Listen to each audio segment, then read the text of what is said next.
All right, this is story time.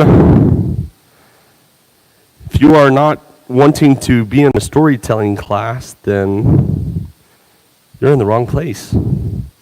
I do have a handout for this session. I don't know what page it is in your massive handout of resources, but you are welcome to peruse. How does a panda cook?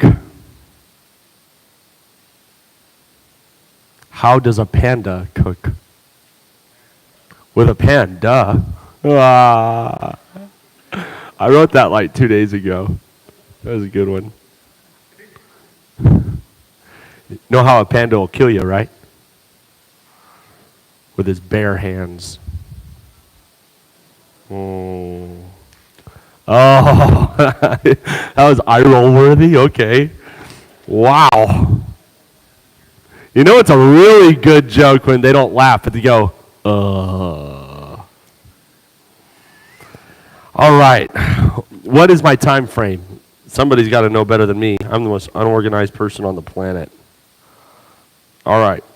25. Oh, we're late. Are we late? Oh, wait, I have 5 minutes, right? Okay, so I'm going until I'm done. Ha, ha, ha, ha, ha. No, I'm just kidding. All right, this is creative storytelling. Is this boring? So is it? Okay, not yet, he said. Okay, so I'll give you 5 minutes. All right. So in your handout, I have done the favor of giving you blank spaces so that you have to pay attention and write down the answers. No, I'm just playing. Very first part of our handout, I'm going to make a pronouncement that is pretty bold, but I do believe that it is true. Story is one of God's greatest methods of teaching. Romans chapter 15, verse number 4, Apostle Paul wrote, "For whatsoever things were written aforetime were written for our learning, that we through patience and comfort of the Scriptures might have hope." Okay, so everything that was written for as a teaching tool to us. Now, I want us to understand something. I did a little dive into the literary styles of the Old Testament, and I learned that 40% of the Old Testament is written as narrative or stories. So the Bible in its entirety is written into three main types of literary styles, okay? You've got narrative, which is stories. That makes up 43% of the entire Bible, stories. That's a big deal, really big deal. Nearly half of the entire Bible is a story or stories. 33% of the Bible is written as poetry. You find that in the prophets, a lot of poetic language used in the prophets and in the Psalms, different parts of poetry throughout the Bible. And then the other 24% is written as a literary style called prose discourse. So in other words, this isn't necessarily outlining stories, it's not necessarily poetic, but it's very logical. It's producing laws, instructions, letters from, we could look at the epistles as prose discourse, letters presented to change the thinking or behavior of the reader. And so while a single book of the Bible may have a main literary style, the other styles can be woven throughout the book. So for example, the book of Daniel is, what do you think the literary style for Daniel is? Narrative, poetry, or prose discourse? Narrative. The book of Daniel is a narrative, but there is a lot of poetry in there with the prophetics and what have you. Another example would be that Exodus is narrative, but there's a lot of prose discourse in there as well, a lot of laws and commandments and what have you, right? And so nearly half of the Bible is written to tell a specific or an overarching story, all right? Are you bored? Is this boring? No, it is boring, a little bit boring. But we're going to get to the fun stuff here in a second. Right now I'm Professor Hodge. No. There are three kinds of narrative in the Bible, all right? So nearly half of the Bible is a narrative. There's three kinds of narrative in the Bible. There is historic, there is biographic, and there are parables or stories that aren't true or aren't real life, historical, biographical characters or historical events, but they do teach a story, right? A lesson. It's a story to teach a lesson. So there are also non-biblical stories that we may use in Sunday school, right? How many times do you use a story that's not found in the Bible to teach a lesson? Oftentimes you do it through skits or puppets, whatever it may be. But there's also other non-biblical stories that we could use to teach. We could use stories from history. We could use stories from our own testimonies or other people in our life that we've heard their testimony, and it's a great story we're going to teach and admonish children from that. Or they could be original stories or parables that we wrote of our own accord that aren't real, that aren't true, that never really happened, but they're teaching something. So whether it's straight from the Bible or not, the important part of story is don't be boring. Don't be boring when you're being a storyteller. Storytelling is too important. Remember, nearly half the Bible was written as narrative. So storytelling is far too important to not be engaging, okay? And so creative. This session is talking about creative storytelling. I want to define what creative means. Creative means relating to or involving the imagination or original ideas, especially in the production of an artistic work. And so storytelling certainly is an art form. It is an art, okay? And so you may not feel like you're very creative as a storyteller. You might not feel like you're very good at the art of storytelling. But I'm going to give you some tips and practical instruction on how you can kind of talk yourself into being a better storyteller, give you some tools. And so sometimes it can be original or outside of the box methods of teaching a story. But when it comes to teaching the Bible, especially Bible stories, we are telling the same stories over and over and over and over again. And so the goal here necessarily is not originality, okay? All right, I want you to think of this. Creative does not mean original. Creative means that I am using my imagination and I'm engaging the children to use their imagination. I'm bringing it to life. I'm making it real to them. I'm engaging with them. It's not boring, okay? And so the key for storytelling in children's ministry is not necessarily originality. Oh, I just said that. But imagination. Check that out. It's like I wrote a handout or something. You're not expected to do something new, okay? I think sometimes, especially storytellers that like to be outside of the box storytellers, they're always looking for like the little nuance in the story they never saw before so they could like approach it from a different angle, you know? I think I told the story of David and Goliath from the perspective of a rock, of the stone that was used. It was like, whoa, whee, in your face, Goliath, quite literally. You know, so you can look for those different approaches and be creative as far as original is concerned, but before too long, you're going to kind of miss the beauty of the story and the lesson found in the story in the name of being original. And so the point isn't saying something new every time, but you are never permitted to be boring, okay? So even if it's something that they've heard 1,000 times before, there's still ways that we can make it engaging and captivate their attention. Okay, so just a few tips on storytelling. You can experiment with props, and I'm not going to get too deep into this. As you can see, I don't have a lot of props at my disposal right now. Actually, in my brain, the way my brain works, I have a lot of props to work with right now. That trash can is just calling my name right now. But but you can experiment with props, right? And I think that it's great to have a prop closet, all right? I think every church has a closet that has just been the bane of their existence. And they know they have it, but they don't know where it's at. It's in the closet somewhere, but they don't know. They have a sword somewhere in that closet, but they don't know where it's at. And am I relating to anybody? And sometimes we are afraid to utilize props because we just don't want to go look for it. We're tired of buying it. Like, man, we've bought the same thing 5 times. We've got to have it somewhere. It's on the property somewhere.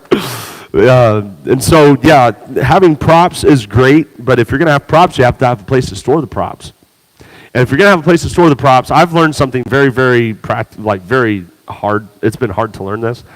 But any empty space, especially spaces that have doors, like cabinets or closets, become catch-alls. Like, if there's not something there, something will be put there. And before too long, you just have a mound of everything. And it's not going to have any rhyme or reason. And so if you're going to be a prop-driven storyteller, you better be really organized with your props because you're going to be constantly stressing, looking for the things that you need to tell the story. Another thing you could have an experiment with is costumes. Man, we'll use the same robe for a billion different characters. If you have one Bible robe, garb, we've done things. You just use a sheet and just try to make it work. A sheet and a rope, and just kind of put it over your head like a little Red Riding Hood or something. But you could experiment with costumes. You could experiment with sets. You could say, man, to be a good storyteller, you have to have all the sound effects.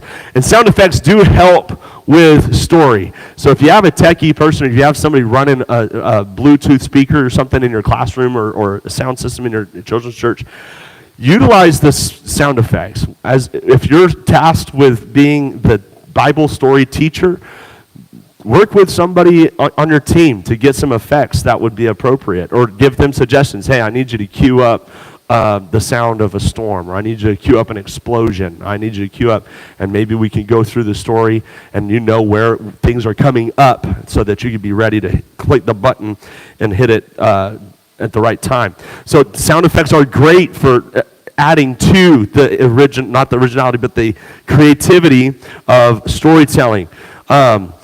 Another fun creative tool you can use in storytelling is a thing called personification. Personification is when you realize that a character does not have to be a human. You make anything a person, all right? So, for example, the rock, the stone, in David and Goliath. The stone is not a character in the story. It's an object used, but you personify it, and you could say, oh, well, you picked up little me. I've been sitting in this river forever. Wow, I can't believe I'm going to destroy the giant. Little me. Whatever, you kind of give it a personality, give it a character, and you've approached that story from a completely different angle. Anything can be personified for an incredible story. Who's here ever read The Giving Tree by Shel Silverstein? The Giving Tree. That's a great book, isn't it? This is such a sad book. But the tree is about this boy who comes to the tree and he finds like joy, and he's climbing the tree and all this stuff. But it follows the boy's life as he grows up, and the tree is giving of itself to this boy based off of what he needs in his life, whether it's shelter or whether it's wood or whether it's fruit or whatever. At the end of the book, the boy is an old man sitting on the stump of the tree because the tree just gave all of itself for the life of this boy. And it's a really sad book. But who would look at a tree and say, man, that would be a great character for a story? Well, if you're creative, you could personify it and figure it out. So there's a lot of opportunities in even Bible stories to personify things, right? You could personify the stone from David and Goliath. You could personify one of the lions in Daniel and the lion's den. It's like, oh boy, the stone's rolling up. I can't wait. My stomach's grumbly. I can't wait. Pop. Ooh, thank you, Jesus, for this food that I'm about to partake of. I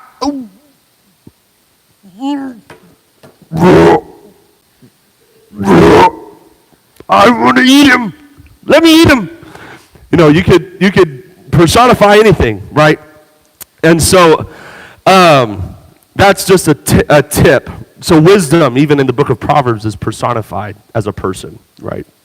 And so while we could dive deep on all of these things, I really want to give some tips and techniques to help you better be a better storyteller without the use of external resources. So if you don't have the sound effects, if you don't have the costumes, if you don't have the prop closet, if you don't have I think it's the costumes, whatever. I don't even know what else I put. the sets, if you don't have a big set or anything that you're working with, and you want to be a better storyteller, I want you to think of yourself like I am out in the woods around a campfire, and I don't have a prop closet, I don't have a sound system, I don't have a costume, but they want a story. Can I, at that fire, capture the attention of the audience and tell a story? You absolutely can. And I think fire kind of helps because there's something mysterious and captivating about a fire. All right. So, kids don't, let me help you. Kids don't need complex. All right? As adults, we feel the pressure of presenting a complex storyline with plot twists and unexpected endings. But children love once upon a time. You know, kids can handle that. They can handle once upon a time. They can handle a simple storyline with a moral conflict of some sort, you know, a good guy and a bad guy and a good ending. You know, it doesn't have to be this really complex thing. So don't put too much pressure on yourself. But there are five, in my mind, there are 5 essential tools to storytell effectively and not be boring. All right? So I'm going to give you 5 tools. And it's not a set, it's not a costume, it's not sound effects, it's not any of those things, lighting, any of those things. I'm going to give you 5 tools to be a better storyteller without all those external resources. Are you guys ready? Okay. Use your brain.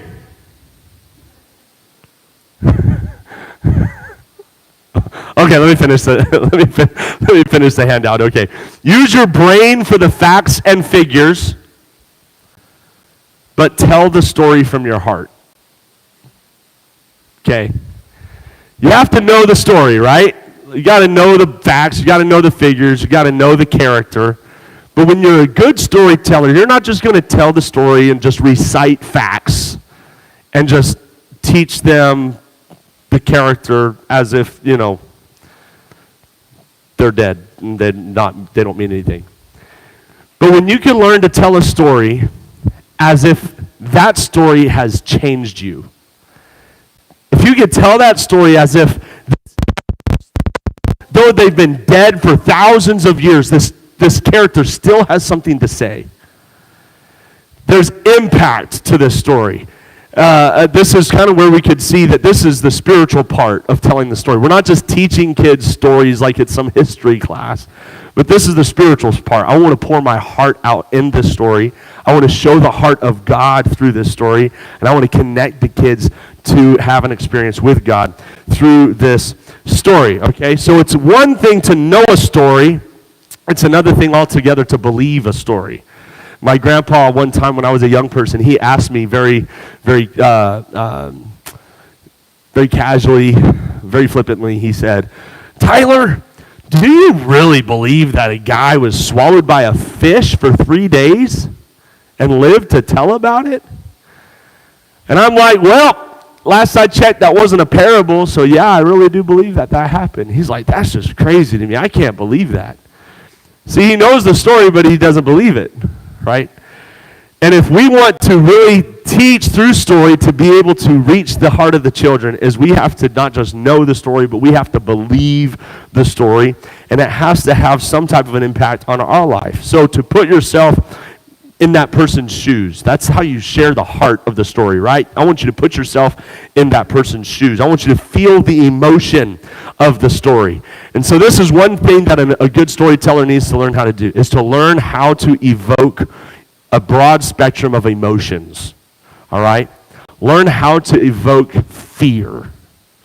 Learn how to express sorrow, like genuine sorrow, right? Or loneliness. What's the disposition of someone that's lonely? Or what does it feel like to be betrayed? I'm just kidding. Maybe if you're a clown a little bit. It depends on the character too, right? I love clowns. Actually, that was kind of like my first start into big children's ministry, was clowning, right? And I loved being a clown because it was just, everything was over the top. So if you were sad, you weren't just like sad, but you were like, sad, right? Or if you were happy, you weren't just like happy, but you're like like manic happy. Like if there's like manic depression, there's manic joy, right? If you're a clown. And everything's over the top. So you could apply some of that to storytelling. You could overemphasize things just for the sake of being able to convey that emotion, right? There is something to say about, if you're trying to be serious with a story, if you take it too far over the top, then you kind of are seen as a clown when you're wanting to be taken a little bit more seriously. And so it's learning that balance, right? Learning that balance is really important. But expressing joy, expressing faith through your emotions. So not just the facts you've learned, but try to put yourself in that person's shoes. And as you're telling the story, convey the emotions that they should feel when hearing the story. So this is what I want everybody to do real quick. I want you to take your head, okay, and I want you to drop it down to your chest. Your chin should be touching your chest right there. There you go. All right? I know this is a little silly. But right now, your brain is as close to your heart as it can get. I want you to build a bridge between your brain and your heart, okay? Don't have a brain fart. But from your brain to your heart, I want you to be able to build a bridge between what you know and how it should feel when you tell the story, okay? You're good. Pick up your chin. Build it. Just think of it. When you're telling a story, if you feel like you're being a little boring, it's probably because you're just using your brain. Build a bridge between your brain and your heart, and it's important for you to know the facts. It's important for you to know the figures. But share the heart of the story when you tell the story. Okay. Then going on. Here we go. Use your God-given instrument. All right? All of you guys have a God-given instrument. If you don't have a prop closet, you have a God-given props. You have God-given props. If you don't have a stage, you have a God-given stage. Okay? So use your God-given instrument, props, and stage. What are those, Brother Hodge? I'm glad you asked. Your God-given instrument is your voice. Your God-given props is your body. Your God-given stage is your space. Okay? Let's tackle this down. These are God-given. Okay? That means that we have them everywhere we go. All right? It's not dependent on a set. It's not dependent on a team. It's not dependent on any other outside resources. We have them everywhere. And one thing that I've learned with myself and helping others to try to convey some emotion and be a little bit more creative in storytelling and what have you is one of the greatest hindrances against us, working against us, fully utilizing these tools is our mind. Okay? So what do? Here's the 5 tools for effective storytelling. Use your brain for figures and facts, but tell the story from your heart. Then you got to use your God-given instrument, props, stage, voice, body, space. And the biggest thing that's going to hinder us from doing all of those things is our mind. All right? And so I'm going to sound a little new agey here for a second, but you'll have to appreciate it for what it is. If you have a hard time being expressive with your voice, if you have a hard time being expressive in your body, learn to disassociate. Okay? That means you've got to get out of your head. Get out of your head. All right? Somebody's saying, I can't do that. Don't say I can't do that. Instead, say, my voice can do that. And then you grab a hold of your voice and make it do what you want it to do. It's not a matter of can't. It's a matter of you don't know how to play the instrument. And so what do you need to do in order to play the instrument? You got to grab a possession of it and practice. And so a lot of times people don't know how to do it because they've never tried it. They can't get out of their head. All right? And so we're going to have a little exercise. This is a workshop. You're supposed to have some hands-on stuff anyway, right? All right. I want you guys to grab your voice, and we're going to make it sound like cowboys and cowgirls, okay? All right? Disassociate. It's your voice, but it's not you, okay? It's a tool that God has given you to use, and it will do what you tell it to do, all right? So get out of your head, grab a hold of your voice, and we're going to say, howdy, partner. Oh, here we go. That's what I'm talking about right there. There's a little boy back in the playground over here. He had climbed up in a tree, you see, and he didn't know how to get down. He done dropped his pistol when he climbed through the window. Man, he put himself in a bad spot. Yes, he did. Yes, sir, Bob. Right? All right? Or we could take a grab your voice. Tell it to do what you want it to do. So we say, hi, matey. Some of you guys can't do it. Taking your voice out of your brain. You're stuck. You're stuck in your brain. All right? We got to learn to get out of our head. You can do most things if you would just let yourself. Okay. Let me help you. All right? Take inventory of your prop closet when telling the story and use them where it makes sense. I don't have a prop closet. I'm talking about your God-given prop closet, which is your body, right? You have 2 eyes. You have 1 mouth. You have 1 face with a whole bunch of nerves and muscles in it, right? You got 10 fingers. You got 2 legs, 2 feet, 206 bones, 600 muscles, 100,000 hairs, and 7 trillion nerves. Okay? So what does this mean? I've got a pretty extensive prop closet right here. I'm going to learn how to express myself with my body. It's called body language, right? So if you're telling a story, don't just use English. Use your body language. It's a God-given prop closet, all right? Be expressive with your face. I want you guys just to do that. Stretch your face out like that. Just like bite your lip. There you go. Brother Drew's really good at it. Oh, I just licked the microphone. I can't do that. Yes, you can. Your prop closet is just locked up in your head. You gotta unlock that prop closet. Get out of your brain. Get out of your mind. You can do it. Get out of your mind. Take me. Right. Okay. Movement. If you're just standing there telling a story, once upon a time, in a land far, far away, lived a sleepy storyteller, and he hypnotized an entire workshop of people. See, I can't not do it. I'm trying to, and I can't not. Right? That's boring, man. You got to move a little bit, all right? Use your face. Wake up. Come on. Got this. All right.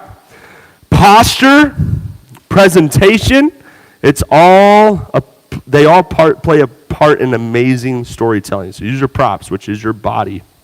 All right. The clouds rolled in and filled the sky. Lightning crashed and thunder rolled. You know, you could just you're moving. You're moving. Don't be afraid to move in front of people, man. Own yourself. All right. Use your body. Don't say, I don't feel comfortable being expressive. Get your body out of your head and become your own puppet master. And say, my body can do that when I tell it to. Unless, there is a caveat to this. Unless it really can't. There's times I'm realizing, like, wow, I've been doing this a lot longer than I think I have because my body can't do some of the things I used to be able to do. There's a caveat. We need to put a disclaimer to this one. I don't want to be sued next Sunday. Do not attempt a backflip in front of 100 kids if you've never done it before, all right? I think I can. Whoo! Woo! Hello, 911. Don't hurt yourself. But then again, it's for the kids, so, I mean, whatever it takes, you know. I've had my share of pain to teach a lesson. Come on, take one for the team. You can do it. Oh, just kidding. So you know you've been a successful storyteller when you've given them a story to tell. When they go home and they say, what did you learn in Sunday school? Well, if you told them a story with your brain, they're going to say, we learned about Daniel. But if you've given them a story to tell, they're not going to say, we learned about Daniel. They're going to say, man, you should have saw Brother Danny. He was literally getting eaten alive. I don't know how you'd pull that one off, but that'd be quite a story for sure. But and then when it comes to our space, okay, God-given stage. If you're a storyteller, you require a stage. You have a God-given stage. It's called your space. This is very new agey, so pardon me. Wherever you go, you are there. Whoa. Wow. Think of this. There will always be a space in which we exist. Whoa. It's been a long day, y'all. What is that? That is our God-given stage. Wherever you are, it's your stage. Okay? You could be in a mall. That's your stage. I'm not even talking about storytelling. It could be just being a witness. It could just be being a minister. Everywhere you go, you're waiting for a pulpit. Well, everywhere you go, that's your stage. Right? There's people everywhere. And so when it's time to tell a story, we don't have to say, well, got to go to Sunday school. I'm not in my environment. I don't feel comfortable. I want you to be able to sit at that campfire and say, I don't need a stage. I've been given a space to exist. And I'm not dependent on outside resources to be a good storyteller. I have a space. That's all I need. I have a prop closet. That's all I need. I own a voice. That's all I need. I got the facts and figures squared away in my head. That's all I need. I've got a heart, expression, and emotion to share. That's all I need. All right? And so when telling the story, creative storytelling utilizes the space around them. You can put me in an empty room. I'm afraid to break this. You can put me in an empty room. Guess what? That's still a stage. You got walls. You could be slapping walls. Get me out of here! You can have a floor. Somebody's sad. Oh, fall to your knees. Slap the floor. Why? Why?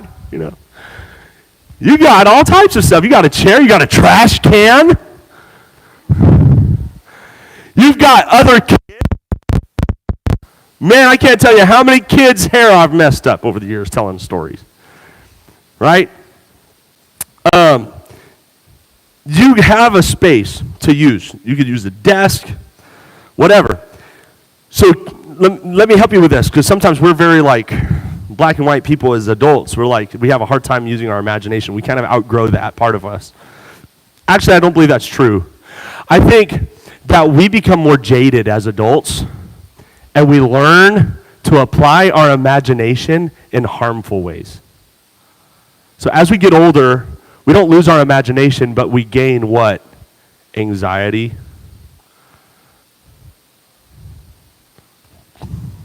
Come on now. We gain fear of not being able to pay the bills or perform for our loved ones or whatever it may be. Stress. Worry. Guess what worry is? It's just a use of your imagination. That's what anxiety is. It's just a misplaced use of your imagination. So we didn't outgrow it, we just misallocate it. As kids, we don't have any pressure, we don't have any bills. We're just we have an imagination, and we could think of imaginary friends. We could think of long, drawn-out adventures. It's a woo part of life. But as we get older, we kind of disassociate from some of that usefulness of imagination. But I want to help somebody. Kids can see what's not there. And they can hear things that aren't there. You know why? Because they have an imagination. And so we need to become, as a child, when we're storytelling, let's not be afraid to act as if. Use your imagination. If you use your imagination, they'll use theirs. You don't need the actual image of Nebuchadnezzar. Okay? But you could say, wow, look at how big that thing is. That thing's got to be like an entire 5 stories tall. I can't believe this. You point their attention to places that aren't there. Point their attention to sounds that aren't there. They'll use their imagination. You start painting a picture and they'll see it. But you have to use your imagination. You got it? Cool. All right, let's go. We're going to give an example. How much time do I got? I don't, do I? Boo! Okay. Oh my word, I just got so much to say. Okay. I was going to do an example and make somebody else do an example, but we don't have time for that. Boo. All right, let's just say Paul's shipwreck, right? Paul, you can have a certain voice and certain demeanor. You don't even need a set or costume or anything. You say, you should not leave on this voyage. The captain, I'm the captain and I'll do what I want. I'll do what I say. You'll do what I say. Everyone will do what I say. I'll say what I say and you'll do what I say. And then you got the crewsman in the middle of the storm. Oh my goodness, we're all going to die! Start throwing everything overboard, we're all going to die! Paul's, no, we're not going to die. Everyone calm down, calm down. No one's going to die. You just stay on the ship, stick with me, and you're going to make it all right. The angel told me. You know, you can change your voices. I can't do that. Yes, you can. You just got to get out of your head. You got to get out of your head, all right? Use your body. Throw yourself on the floor if you have to. All right, effective ministry of storytelling. I'm going to go through these very quickly because we have to get over to the sanctuary. For anybody that wants to be a part of the kids' church service, we're going to be going through it together. Build an entire kids' church service from start to finish over in the main sanctuary and go through a quick practice run of that. If you want to be a part of puppets, a skit, help with the worship songs, action songs, different things like that, you're welcome to go over there. Object lessons, whatever, you can be a part of it. All right. Number one, the effective ministry of storytelling means that you have to be able to captivate the audience. And what you want is voluntary servitude, not enslavement. When I say captivate the audience, I mean voluntary servitude, not enslavement. All right? What does that mean? That means you can enslave them and say, I'm the teacher, I'm speaking, and you be quiet and listen. That's enslavement. Or you could compel them. You could captivate their attention voluntarily because you're interesting and you're creative and you're engaging. All right? So share a compelling story. If you cannot capture and keep their attention, you risk the possibility of losing the effectiveness of the ministry of the story. So what does that mean? That means we have to make it real. All right? When storytelling, be compelling. You can even read in a compelling way if you're reading something. You can command their attention and discipline them into submission, all right? Or you can be so engaging that they're willing to give you their attention willingly, all right? I already said this. There's a fine line between a long-winded sermon and a captive audience, all right? So synonymous with compelling is gripping, hypnotic, thrilling, fascinating, irresistible, engrossing, enthralling. Obviously, use adjectives. If you're boring, the rest of the story is pointless because they're not listening. All right? So captivate the audience. 2, reveal the hearers through the characters. So what does that mean? That means let the word or the story be a mirror to the audience. Use the characters as examples to them. Make it relatable. All right? Man, how would you feel if your brothers threw you in a pit and wanted to kill you and sell you off? How would that make you feel? Man, going back telling your dad that you died and sold you off to slaves. Man, you're making it relatable, right? And so storytelling as a ministry does not just reveal characters, but it reveals the character of the hearers. So emphasize the struggles, the thoughts, the life of the characters that the audience can understand. Find common ground. David was a young boy. He was an outcast of his brothers. You could talk about common ground of other things, loneliness, fear, shame. Emotions can make character situations relatable. And one thing I love to make things relatable in stories is asking questions, asking the kids questions. Mid-story, you ask them questions, draw them in. All right, number 3, instruct from the story. When storytelling, teach. So not just when storytelling, be compelling, but when storytelling, teach. We can learn what to do or not to do if we intentionally apply the lesson personally. Make it practical, all right? So there's a lesson in the story somewhere. You just got to pull it out, make it practical. Tell them what to do or not to do from the story. The fourth thing, the final thing, is lead the hearers to experience God. When you could tell a great story, we could all greatly tell a great story, but we've ministered effectively when we could point them to Jesus and lead them to have an encounter with God for themselves at the end of the story. So that's where the ministry where storytelling becomes a ministry, is make it impactful.